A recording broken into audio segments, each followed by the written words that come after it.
visto que estás trabajando respecto de la reforma en Chubut de la justicia civil, ¿eh? Sí, en realidad Chubut está atravesando lo que es la reforma de todos los procesos no penales, que era lógico que con la sanción del Código Civil y Comercial todas las provincias tengan que adaptar su legislación de forma, o sea, los códigos procesales a este Código Civil y Comercial, porque trae, más allá de la crítica que pueden hacer algunos, que trae muchas normas de contenido procesal en sucesiones, en daños, ya sea en lo que es la valoración de la prueba, o sea, no solamente en el, y claramente en el familia, hay directamente un capítulo dentro del Código Civil que habla de proceso de familia. Entonces, era lógico que en las provincias comience a haber un movimiento de reforma para ayornar las normas procesales. Vos pensás de que todos los códigos procesales de la Argentina datan del año 50 al 70. O sea, mínimo, los más nuevos son del 70. El más nuevo era de La Pampa, que es el que más se había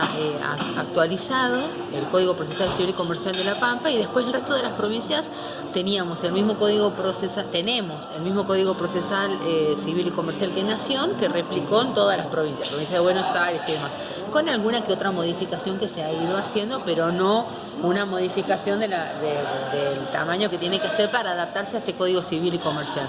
Y aparte, para adaptarse también un poco a estos fallos de la Corte Interamericana de Derechos Humanos, como en el caso Furlan o en el caso Memoli, que tanto hizo responsable a Argentina con el tema del activismo judicial. Y entonces ahí es donde se abre dentro de la Argentina dos grandes corrientes procesalistas: los que están a favor del activismo judicial y los que están en contra del activismo judicial y quieren que toda la pelota del proceso quede unos en el cabeza del juez y otros en cabeza del abogado. O sea, que sea responsabilidad del abogado el tiempo, la duración y la eficacia del proceso, y otros que quede en cabeza del juez, que es un poco lo que trae el Código Civil y Comercial. Cuando reemplazan muchas de las normas, si ustedes prestan atención, reemplaza la palabra el juez podrá por el juez debe. Que es donde deja de ser una facultad, sí, para ser imperativo, claro, sí. Para ser imperativo. Bueno, y en esto Chubut no es ajena a esta reforma, ¿no es cierto? Y se creó desde una comisión interpoderes, Poder Ejecutivo, Legislativo y Judicial. Se formó por decreto del gobernador fallecido ahora, el doctor Das Neves. Se formó una comisión interpoderes. Esta comisión tiene una secretaría ejecutiva y 4 subcomisiones: la subcomisión de reforma de familia, la subcomisión de reforma laboral, la subcomisión de reforma civil y comercial y contencioso administrativo. Entonces, yo soy coordinadora de la subcomisión de reforma de familia, y todos tratamos de trabajar en lo que es el núcleo duro, porque la idea es diseñar un código que también estamos trabajando con los aportes que hace el doctor Kaminker y con el proyecto de CEJA. CEJA hizo un proyecto de código muy lindo, la verdad muy innovador, que tiene un montón de institutos procesales muy buenos, y aparte pone el centro en los modos alternativos de resolución de conflicto en todos los fueros. Y está muy bueno realmente, lo acabo de terminar de leer y me parece que es muy innovador. No sé si todo esto requiere un cambio cultural, o sea, requiere educación, requiere un cambio estructural en la organización del Poder Judicial, donde claramente va a funcionar mejor en el sistema de oficinas judiciales, ¿sí? Y no dejando ya de lado el juzgado con la estructura vertical, donde el juez es la cabeza, ¿no es cierto? Y se va una gran estructura de personas y de recursos humanos y materiales, pero en forma de pirámide, para hacer algo ya más horizontal, que se habla de jueces, ¿no es cierto?, con un pool de secretarios que están nada más que para lo que es actividad jurisdiccional propiamente dicha. Vos en un expediente tenés mucha actividad jurisdiccional y tenés, o sea, actividad judicial, resolución judicial, donde el juez dice el derecho, pero el 70% del expediente es administrativo. El líbrese del oficio, el acompáñese, señalar una audiencia, correr traslado de las partes. Esto no es decir el derecho. Decir el derecho es cuando vos denegás algo ¿no es cierto? O cuando estás diciendo si corresponde reconociendo un derecho o no. Entonces, por eso es que el juez aparece siempre en la sentencia. Si uno dice, ¿cuándo apareció el juez en el expediente? En la sentencia, porque está diciendo el derecho. Antes no. Entonces, cuando vos partís de dividir estas tareas y decir, todo esto es administrativo y no lo tiene que firmar el juez, todo esto es una resolución judicial, es decir, el derecho lo tiene que firmar el juez, entonces ahí en base a entender esto, ¿no es cierto?, del proceso y al expediente como un proceso de trabajo también, a partir de ese momento vos mejorás la gestión del expediente en una organización como de las oficinas judiciales. ¿Por qué? Porque el juez va a estar para el decir el derecho y para lo jurisdiccional y por lo tanto va a estar mucho más tiempo en la sala de audiencia diciendo el derecho, resolviendo en la audiencia y escuchando y tomando contacto con las pruebas. ¿Por qué va a poder estar más tiempo en contacto con las partes y con las pruebas y resolviendo? Porque no va a tener toda esta carga administrativa, si se quiere, que va a estar en cabeza de distintas unidades de gestión, se llaman. Sí. No hay un modelo único de oficina judicial, hay muchísimos. En Chubut está implementado desde el año 2009 o antes. Fue la primera provincia en tener la organización judicial bajo el sistema de oficinas judiciales, pero en el proceso penal. Y ahora la idea es replicarlo a los procesos civiles, que ya se está haciendo una prueba piloto en Madrid con un juzgado civil, y ahora el año que viene empieza la prueba piloto en Comodoro Rivadavia con los juzgados de familia, con nuestros juzgados.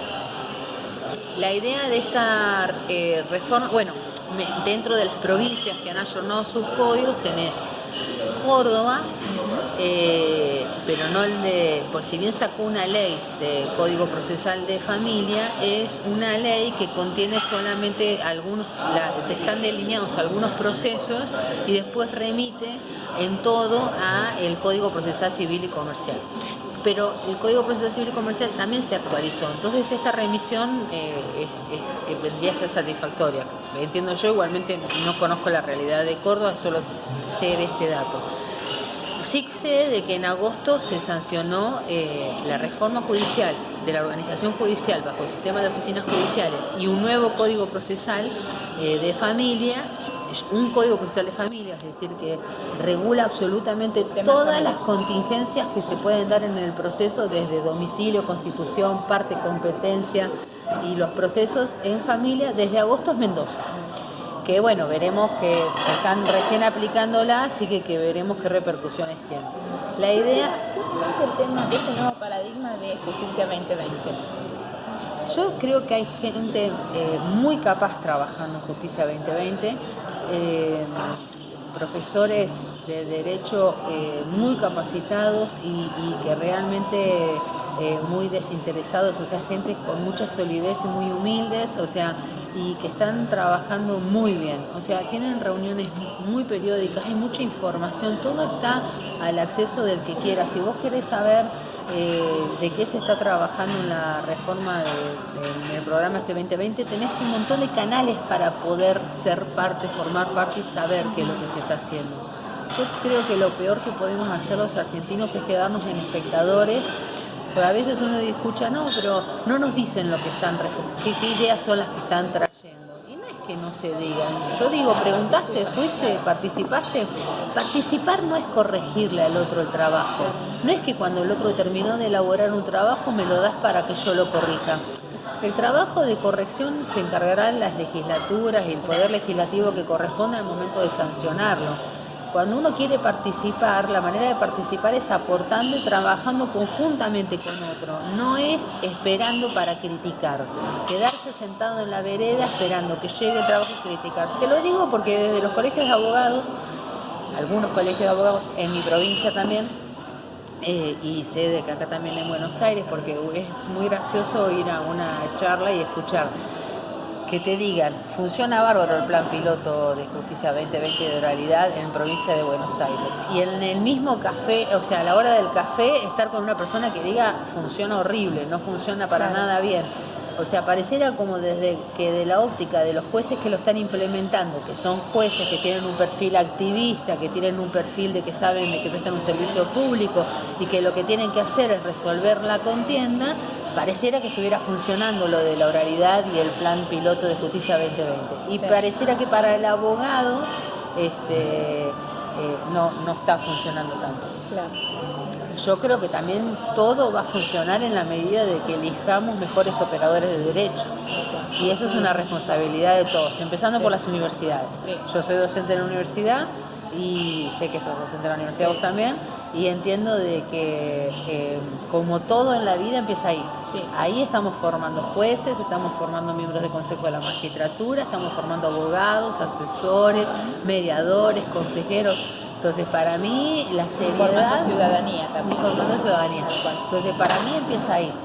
Empieza en la universidad y sigue después en la responsabilidad de las personas que tienen que designar operadores del derecho, de que se designe a la persona más capacitada. Y después también la responsabilidad en el seguimiento de esta persona. Si esta persona no resultó lo que uno esperaba y no está dando un adecuado servicio de justicia, la comunidad debe exigir, ¿no es cierto?, los organismos de control de esto, porque no deja de ser un empleo público y no deja de ser un servidor, el operador del derecho. Por lo tanto, la comunidad, que es el destinatario, o sea, el justiciable es el destinatario de toda esta maquinaria, del abogado, de que su estudio, de que cobre como corresponde, que cobre los honorarios cuando tiene que cobrar, que lleve adelante el proceso como lo tiene que llevar, con la responsabilidad que lo tiene que llevar, como de este lado de la justicia, todos le debemos al ciudadano. Entonces hay que pararse en la baldosa del ciudadano y exigir lo que le corresponde a esa persona. Yo creo que hasta que no internalicemos eso vamos a seguir viendo grietas donde capaz que no las hay. Es un arduo trabajo. Sí. La última pregunta, y para cerrar. La figura del abogado del niño, ¿se ve en tu departamento Sí, social? sí. Nosotros en Chubut tenemos el primer caso de designación de abogado del niño en el 2009, antes de la 26061. Sí, en Comodoro Rivadavia, en el caso de un grupo de hermanos. De la sala A de la Cámara de Comodoro Rivadavia es el primer caso donde se le designó a los más grandes, ¿sí?, un abogado para ellos, que primero se llamó tutor ad litem, ¿no es cierto?, y después se le dio el nombre de abogado y tomó participación en carácter de parte, con todo lo que significa ser parte, o sea, poder peticionar, poder pedir, ofrecer prueba, producir la prueba, recurrir, de hecho recurrió. Y después se fue incorporando cada vez más, ¿no es cierto?, la figura del abogado del niño, por lo general cuando el juez advertía de que había contraposición de intereses entre el niño, niña, adolescente y los padres. Pero fuimos atravesando distintas etapas, también conjuntamente con la 26061 y ahora con el Código Civil y Comercial, ¿no? ¿Y por qué te digo que fuimos atravesando en Chubut distintas etapas? Porque al principio, cada vez que veíamos la posible confrontación de intereses, se remitía al expediente a la Oficina de la Defensa Pública para que se le designe un abogado del niño. Entonces tomaba participación un defensor o un abogado particular, capaz eso era indistinto, tomaba participación en relación al adolescente, siempre lo hicimos con adolescentes. Y nosotros en Chubut es adolescente desde los 12 años. Nosotros tenemos la ley 3 número 21, que vendría a ser como la 26061, pero esta ley cumplió 21 años en Chubut, que es la que crea el fuero de familia y regula el proceso de familia. Esta ley 3 número 21 lo que nos permite a nosotros tenemos audiencia de vista, tenemos un sistema, un proceso que es mixto. La parte postulatoria es escrita y la parte de prueba y de alegatos y dictamen y todo es una vista de causa. Por eso nosotros la oralidad ya hace más de 20 años que está implementada en la provincia.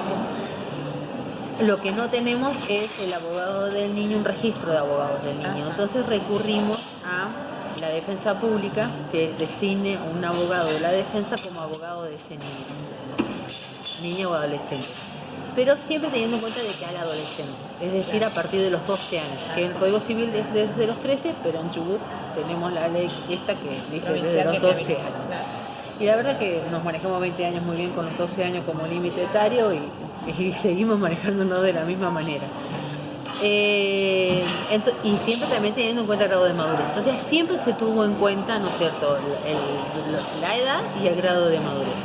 Pero ante la posible conflicto de intereses se remitía el expediente, se le designaba un abogado, el abogado tomaba participación en el expediente y se entrevistaba en el marco de la audiencia de lo que era en ese momento el artículo 12, ¿sí? De la Convención de los Derechos del Niño, que ahora 707 del Código Civil. Nosotros le tomábamos ahí se le explicaba y el abogado le decía, yo soy tu abogado, bueno, tenía la entrevista con su cliente y peticionaba a favor de este adolescente. Después, con la sanción del Código Civil, pasamos a otra etapa, ¿no es cierto?, más evolucionada, como quien diría, donde decimos, no, a ver, el participar en el proceso para el adolescente es un derecho que puede ejercerlo o no.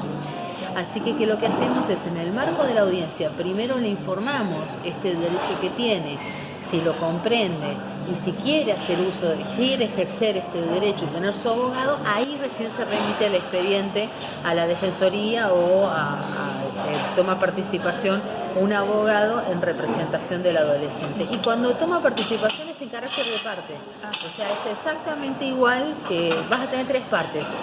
Que una no va a ser ni actor ni demandado. Te va a tener el actor, el demandado y el abogado del niño, pero que tiene exactamente las mismas facultades que el resto, las mismas facultades y los mismos deberes, o sea, el abogado, pero claramente representa los intereses de su cliente, que es un adolescente. Y la pregunta que nos interesa a todos, ¿quién paga los honorarios a este? Y hay lo que pasa es que al ser casi siempre de la defensa, por no tener el registro de abogados de niños, entonces es un empleo público, le paga el Estado. Le paga el Estado. Yo estoy convencida de que al abogado del niño le tiene que pagar el Estado, porque la convención, porque este es un derecho que tiene origen convencional, ¿no es cierto? Y la convención dice es obligación de los estados, del Estado parte, garantizar la participación del niño y niña adolescente en el proceso. Por lo tanto, si los padres no tienen recursos o no hay un condenado en costas, a ver, el principio general es el condenado en costas. Si hay un condenado en costas y va a pagar, tiene que pagar, sea mamá o sea papá, o sea, esto es una consecuencia del proceso. Pero si hay insolvencia en los padres, es el Estado el que tiene que pagarle, ya sea a su propio empleado, porque es un abogado de la defensa, o un abogado que fue designado del registro de abogados del niño al efecto. Porque es una obligación del Estado garantizar la participación del niño, niña, adolescente en el proceso, cuando quiera ejercerlo el derecho. Bueno, te agradecemos muchísimo. No, gracias.